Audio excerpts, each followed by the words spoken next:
June 1979. The Beverly Hills Hotel's Polo Lounge buzzes with its usual collection of agents, producers, and stars making deals over martinis. The mahogany-paneled restaurant glows under soft lighting, its leather banquettes filled with the powerful and famous discussing their next projects in hushed, important tones. But tonight there's tension in the air that has nothing to do with contract negotiations or studio politics. John Wayne sits at his usual corner table, nursing a whiskey despite doctor's orders. The cancer is winning, and Vrossenmail. Everyone knows it. At 72, the Duke is a shadow of the imposing figure who once dominated every room he entered.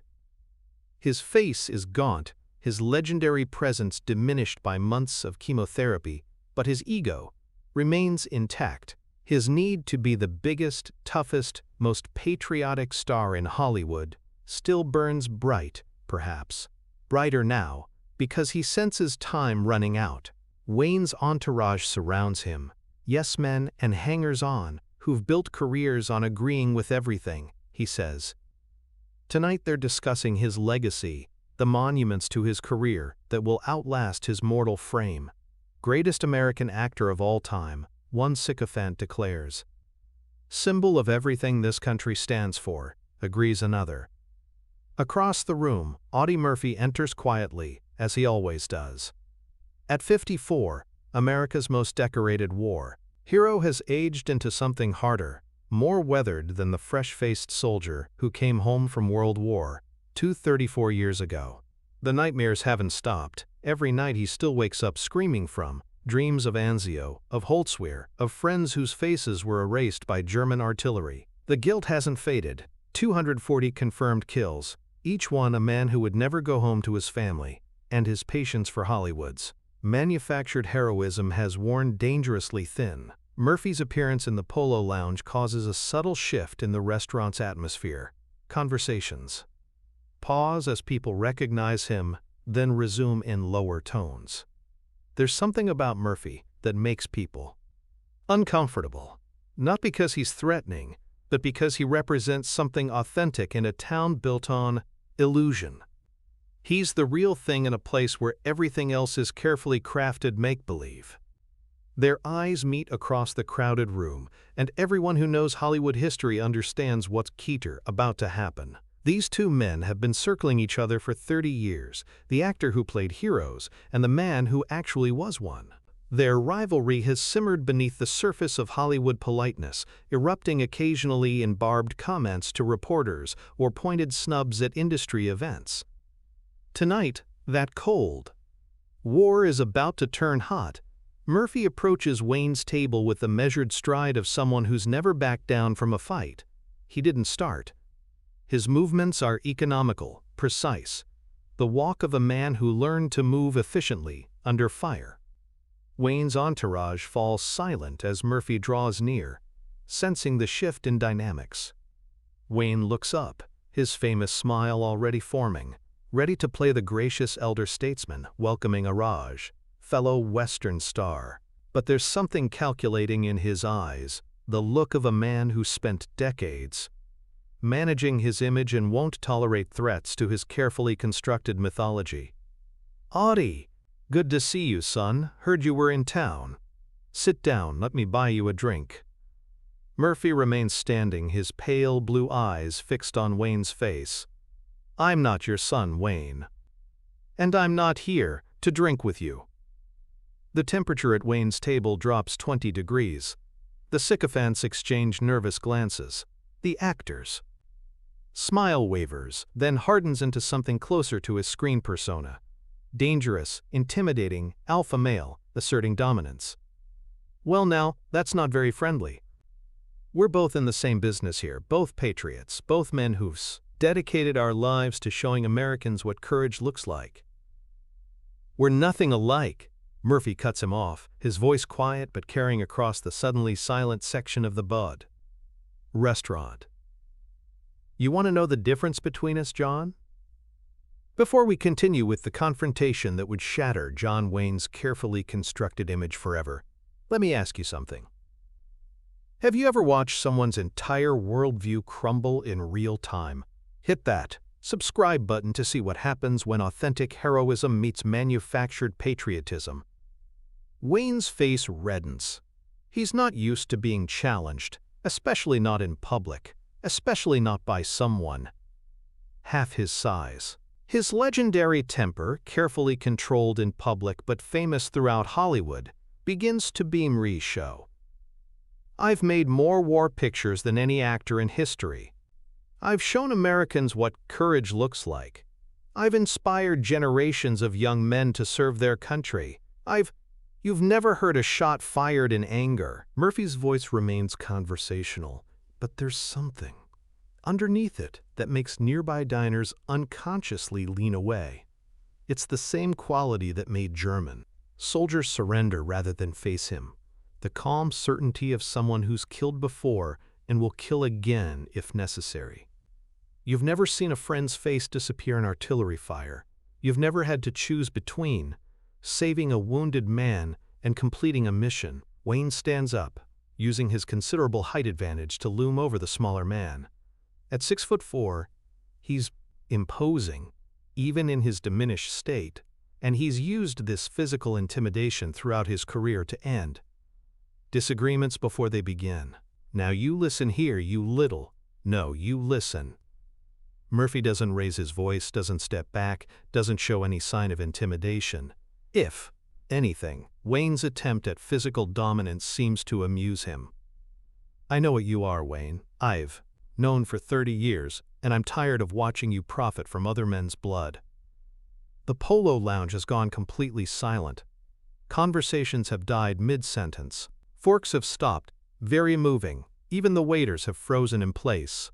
Everyone senses that something historic is happening, the kind of moment that defines careers and destroys reputations. Wayne's voice turns dangerous, the same tone he's used to intimidate directors, producers, and fellow actors for decades. You're out of line, Murphy. Way out of line. Murphy's pale blue eyes never waver. Am I? Let me tell you about out of line, John. Out of line is making millions playing soldiers while real soldiers were dying in foxholes. Out of line is wrapping yourself in the flag while hiding behind studio contracts and medical deferments. Out of line is teaching America what patriotism looks like when you've never sacrificed anything for your country except box office receipts. I had responsibilities, 4 children, studio obligations, medical. You had excuses. Murphy's voice cuts through Wayne's bluster like a blade through silk. Clark Gable served, and he had a wife. Jimmy Stewart served, and he had commitments. Henry Fonda served, and he had responsibilities. They all found ways to balance duty with obligation. You found ways to avoid both. Wayne's famous temper explodes. His voice rises to the boom that's dominated movie sets for 3 decades. I served my country. I made pictures that inspired millions of Americans. I showed them what? You showed them lies. Murphy takes a step closer, and despite the size difference, it's Wayne who instinctively moves backward. You showed them a sanitized version of war designed to sell tickets. You turned sacrifice into entertainment and suffering into box office receipts. The two men are now face to face. The Hollywood titan and the authentic war hero, separated by 30 years of resentment and fundamental philosophical differences about duty, service, and the cost of heroism. The contrast is stark. Wayne, even diminished by illness, still projects the larger-than-life presence that made him an icon. Murphy, slight and unassuming, carrying the quiet authority that comes from having done things rather than simply portraying them. You know what your problem is, Wayne? Murphy's voice drops to barely above a whisper, but in the absolute silence of the restaurant, every word carries like thunder. You've spent so long playing tough guys that you've forgotten you're just a cowboy hat wearing a coward. The words hit the restaurant like a physical force. Gasps. Shocked murmurs. The sound of someone's drink. Glass hitting the floor. Silverware clattering onto plates. No one has ever spoken to John Wayne like this. No one has ever dared to strip away the carefully constructed myth and expose the insecurity underneath. Wayne's face goes white, then red, then white again. His mouth opens and closes without sound. The man who's Grass, famous for always having the last word, for dominating every scene he's in, simply stands there processing what he's just heard. For the first time in his adult life, the Duke is speechless. "A cowboy hat wearing a coward," Murphy repeats, letting each word sink in. "That's all you've ever been, John, a costume wearing an insecurity. A performance hiding a guilt you'll never be able to wash away." Wayne tries to respond, tries to summon the righteous anger that's carried him through countless on-screen confrontations. His hand actually moves toward Murphy, the instinctive gesture of a man accustomed to solving problems with physical intimidation. But this isn't a movie. This isn't scripted. And the man facing him isn't an actor playing tough. He's someone who's actually lived through things Wayne only pretends to understand. You can't. I won't stand for." "You'll stand for whatever I tell you to stand for," Murphy says quietly, "because you know I'm right. You know that every medal they gave me was earned with blood you never spilled. You know that every man I killed died, so actors like you could make movies about how noble death is." The restaurant remains frozen in absolute silence. This isn't entertainment anymore. This is the settling of a kill. 30-year-old debt, the final accounting between authentic heroism and manufactured patriotism. "You want to hear about real courage, Wayne?" Murphy's voice takes on the cadence of someone telling a story. He's told before, but never like this. Real courage looks like Tommy Bradley, 19 years old from Pasapequet, Nebraska, who took a mortar fragment in his stomach but kept fighting for 20 minutes so his squad could retreat. He died calling for his mother while trying to hold his intestines in his hands. Wayne's face has gone ashen, but Murphy continues relentlessly.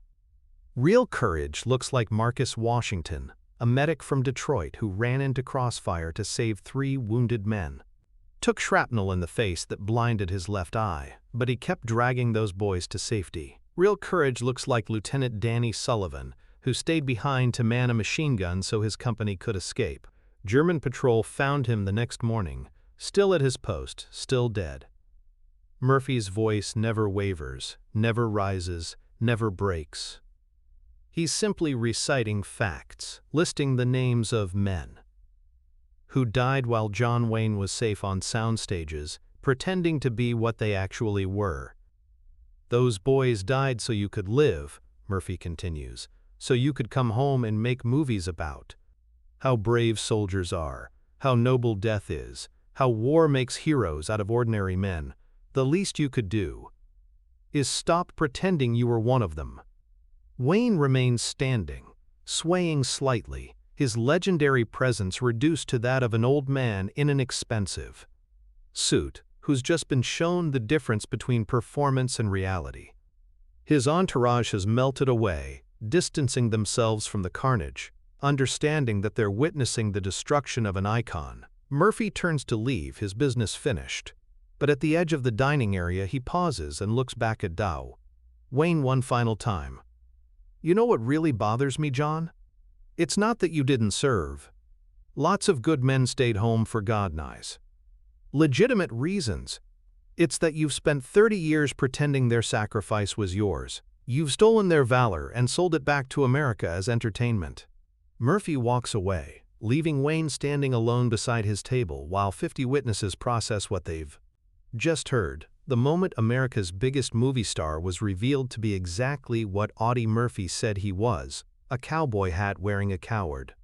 The silence stretches for nearly a minute before conversations slowly resume, subdued and shocked. Wayne sits down heavily, his hands shaking as he reaches for his whiskey glass. The drink spills as he lifts it, and he doesn't bother to clean up the mess. For the first time in decades, the Duke looks exactly like what he is, a 72-year-old man who's just been forced to confront the central lie of his existence. Word of the confrontation spreads through Hollywood within hours, but no reporter dares print it. No gossip columnist writes it up. The story is too devastating, too final, too destructive to the mythology that Hollywood crime has spent 30 years creating and protecting. Everyone understands that what happened in the Polo Lounge that night was the end of something, the death of an illusion that an entire industry had been built around. Wayne dies 2 weeks later, his final days haunted not by cancer but by 8 words that stripped away everything he thought he was: "You're just a cowboy hat wearing a coward."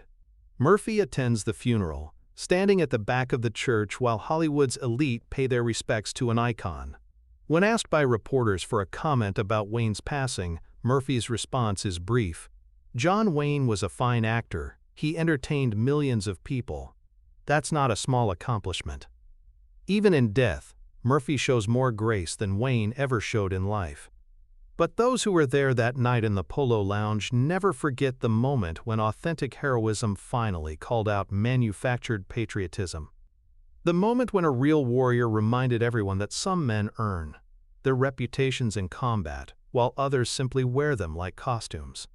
The difference, as Murphy proved with 8 devastating words, is everything. Years later, Hollywood historians debate whether Murphy was too harsh, whether Wayne deserved such public humiliation. But those who knew both men understand the deeper truth. Wayne spent 30 years profiting from the mythology of sacrifice, while Murphy lived with the reality of it every single day. In the end, Wayne's movies will be remembered as entertainment.